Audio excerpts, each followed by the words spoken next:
എല്ലാവർക്കും നമ്മുടെ പുതിയൊരു വീഡിയോയിലേക്ക് സ്വാഗതം. ഇന്നത്തെ വീഡിയോ എന്ന് പറയുന്നത് നമുക്ക് നോമ്പ് തുറക്കുമ്പോഴോ അല്ലെങ്കിൽ 4 മണിക്കോ എല്ലാം ഉണ്ടാക്കാൻ പറ്റിയ ഒരു സ്നാക്സിൻ്റെ റെസിപ്പിയാണ് ഇന്ന് ഞാൻ ചെയ്യുന്നത്. എല്ലാവരും വീഡിയോ മുഴുവനായിട്ട് തന്നെ ഒന്ന് കാണണേ. പിന്നെ നമ്മുടെ ചാനൽ ഇതുവരെ സബ്സ്ക്രൈബ് ചെയ്യാത്തവരുണ്ടെങ്കിൽ പ്ലീസ് ഒന്ന് സബ്സ്ക്രൈബ് ചെയ്ത് സപ്പോർട്ട് ചെയ്യണേ. എന്നാൽ നമുക്ക് വീഡിയോ ഒന്ന് കണ്ടു നോക്കാം. ഇതിനു വേണ്ടി ഞാനിവിടെ ഒരു പാത്രത്തിലേക്ക് 1 കപ്പ് മൈദ ഇട്ട് കൊടുത്തിട്ടുണ്ട്. ഇനി അതിലേക്ക് ഉപ്പും ആവശ്യത്തിനുള്ള ഉപ്പും കുറച്ച് വെള്ളം ഒഴിച്ചൊന്ന് കുഴച്ചെടുക്കണം. നമ്മൾ പൂരിക്കും ചപ്പാത്തിക്കും എല്ലാം കുഴയ്ക്കുന്നത് പോലെ ഒന്ന് കുഴച്ചെടുത്താൽ മതി.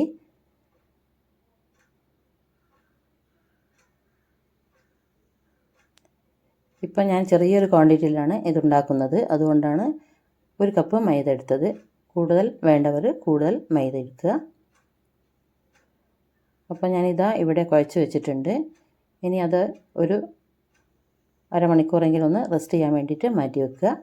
അപ്പോഴേക്കും നമുക്ക് ഇതിനുള്ള ഫില്ലിങ് തയ്യാറാക്കാം. അതിനുവേണ്ടി ഞാനിവിടെ ഒരു പാനിലേക്ക് കുറച്ച് വെളിച്ചെണ്ണ ഒഴിച്ച് ചൂടാക്കിയിട്ടുണ്ട്. അതിലേക്ക് ഇഞ്ചി വെളുത്തുള്ളി ചതച്ചത് ഇട്ട് കൊടുത്തിട്ടുണ്ട്. ഒരു ചെറിയ കഷ്ണം ഇഞ്ചിയും ഒരു 5-6 വെളുത്തുള്ളി ചതച്ചതുമാണ് ഇട്ട് കൊടുത്തത്. അതൊന്ന് നല്ലതുപോലെ വഴറ്റി മൂപ്പിച്ചെടുക്കണം.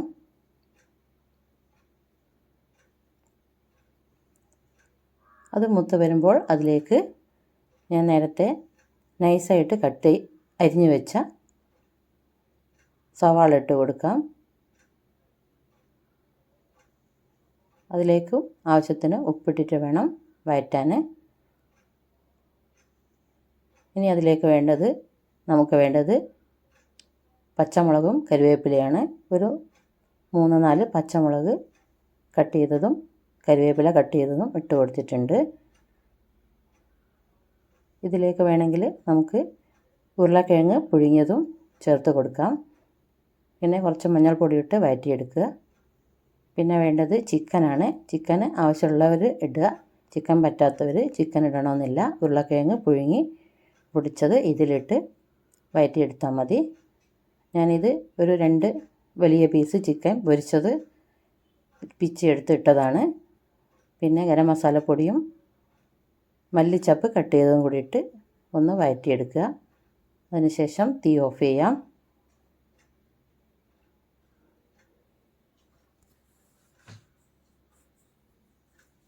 അപ്പോൾ നേരത്തെ കുഴച്ച് വെച്ച മൈദ ഞാൻ ഇതുപോലെ പരത്തിയെടുത്തിട്ടുണ്ട്. അത് മുഴുവനായിട്ട് തന്നെ ഒരു ചപ്പാത്തി തന്നെ പരത്തിയെടുത്തതാണ്.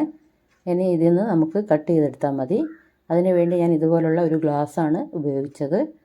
ഇത്രയും വലുപ്പത്തിലുള്ള ഒരു ഗ്ലാസ് കൊണ്ടാണ് ഞാൻ കട്ട് ചെയ്തത്. നിങ്ങൾക്ക് വേണമെങ്കിൽ കുറച്ചും കൂടി വലുപ്പമുള്ള വട്ടമുള്ള ഒരു പാത്രം എടുത്ത് കട്ട് ചെയ്യാം. അപ്പോൾ വലിയ സ്നാക്സ് ഉണ്ടാക്കിയെടുക്കാൻ പറ്റും. ഇനി ഇതിൻ്റെ നടുവിലേക്ക് ഓരോ സ്പൂൺ ഫില്ലിങ് വെച്ച് കൊടുക്കാം. നടുവിൽ ആയിട്ട് വേണം വരാൻ. അപ്പോൾ നമുക്ക് കൈ കൊണ്ട് തന്നെ വെച്ച് കൊടുക്കുന്നതായിരിക്കും നന്നാവുക. അങ്ങനെ ബാക്കി ഉള്ള എല്ലാത്തിലും ഞാൻ കൈകൊണ്ട് തന്നെ വെച്ച് കൊടുത്തു. നല്ലൊരു ടേസ്റ്റുള്ളൊരു സ്നാക്സാണിത്. എല്ലാവരും ഒന്ന് ഉണ്ടാക്കി നോക്കണം. നോമ്പ് തുറക്കുന്ന സമയത്തോ അല്ലെങ്കിൽ ഈവനിങ് സ്നാക്സ് ആയിട്ടൊക്കെ നമുക്ക്, അല്ലെങ്കിൽ വീട്ടിൽ ഗസ്റ്റൊക്കെ വരുമ്പോഴൊക്കെ ഒരു വെറൈറ്റി സ്നാക്സ് ആയിട്ട് നമുക്കിത് കൊടുക്കാൻ പറ്റും. അങ്ങനെ മുഴുവനായിട്ടും ഞാനിത് ഇതുപോലെ ചെയ്ത് കൊടുത്തിട്ടുണ്ട്. ഇനി ഇതിന് വേണ്ടത് സ്റ്റിക്കാണ്. ഐസ്ക്രീമിനൊക്കെ ഉപയോഗിക്കുന്ന സ്റ്റിക്ക്. അത് ഇതിൻ്റെ നടുവിൽ ഇങ്ങനെ വെച്ച് കൊടുക്കുക.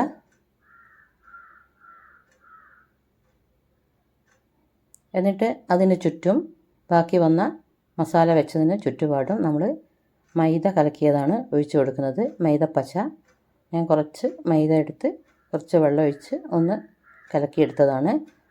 അത് ഒഴിച്ച് കൊടുത്തതിന് ശേഷം ആ സ്റ്റിക്കിൻ്റെ മുകളിലേക്ക് ഒട്ടിച്ചെടുക്കുക. ഇതുപോലെ ചെയ്താൽ മതി. പെട്ടെന്ന് തന്നെ കഴിയും, ബുദ്ധിമുട്ടൊന്നുമില്ല. അങ്ങനെ 4 ഭാഗത്തുനിന്നും ഇതുപോലെ മടക്കി അതിൻ്റെ മുകളിലേക്ക് ഒട്ടിച്ച് കൊടുത്താൽ മതി. അപ്പോൾ നമുക്ക് ഒരു ലോലിപോപ്പിൻ്റെ ഒക്കെ മാതിരി ഉള്ള ഒരു സ്നാക്സാണിത്. അങ്ങനെ നമ്മുടെ ഒരു സ്നാക്സ് ഇവിടെ റെഡി ആയിട്ടുണ്ട്.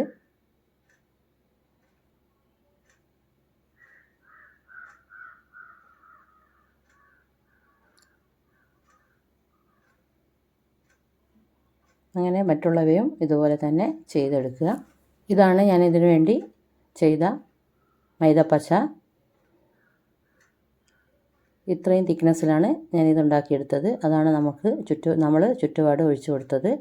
അങ്ങനെ മുഴുവനും ഇതുപോലെ ചെയ്തെടുത്തിട്ടുണ്ട്.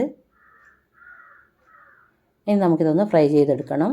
അതിനുവേണ്ടി ഒരു പാത്രം അടുപ്പത്ത് വെച്ച് അതിലേക്ക് വെളിച്ചെണ്ണ ഒഴിച്ച് ചൂടായതിന് ശേഷം ഇതിൻ്റെ ഓരോ സ്നാക്സും ഇതിലിട്ട് ഇതുപോലെ വെച്ചിട്ട് ഫ്രൈ ചെയ്തെടുക്കുക.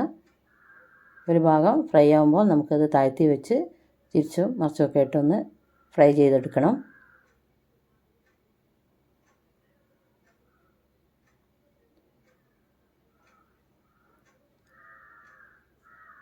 എൻ്റെ കയ്യിൽ 6 സ്റ്റിക്കേ ഉള്ളായിരുന്നു. അപ്പോൾ ഞാൻ ബാക്കിയുള്ളതെല്ലാം സ്റ്റിക്കില്ലാതെയാണ് ഇതുപോലെ ചെയ്തെടുത്തത്. അങ്ങനെ നമുക്ക് ചെയ്തെടുക്കാം. സ്റ്റിക്ക് വേണമെന്ന് നിർബന്ധമൊന്നുമില്ല. സ്റ്റിക്ക് ഉണ്ടെങ്കിൽ കാണാനൊരു ഭംഗിയാണ്, പിടിച്ച് കടിച്ച് കഴിക്കാനൊക്കെ നല്ല ഒരു സുഖമാണ്. അതിന് വേണ്ടിയിട്ടാണ് സ്റ്റിക്ക് ഉപയോഗിക്കുന്നത്. അങ്ങനെ ഓരോ ഭാഗവും ഇതുപോലെ തിരിച്ചിട്ട് ഫ്രൈ ചെയ്തെടുക്കണം. എല്ലാ ഭാഗവും ഒരുപോലെ ഫ്രൈ ചെയ്യണം.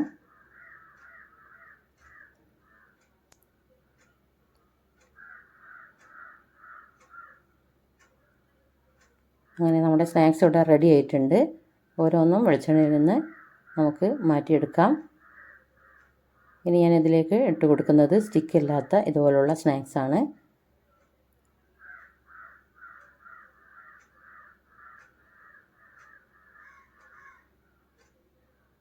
അപ്പോൾ നമ്മുടെ സ്റ്റിക്കില്ലാത്ത സ്നാക്സും ഞാൻ ഇതിലേക്ക് ഇട്ട് കൊടുത്തിട്ടുണ്ട്.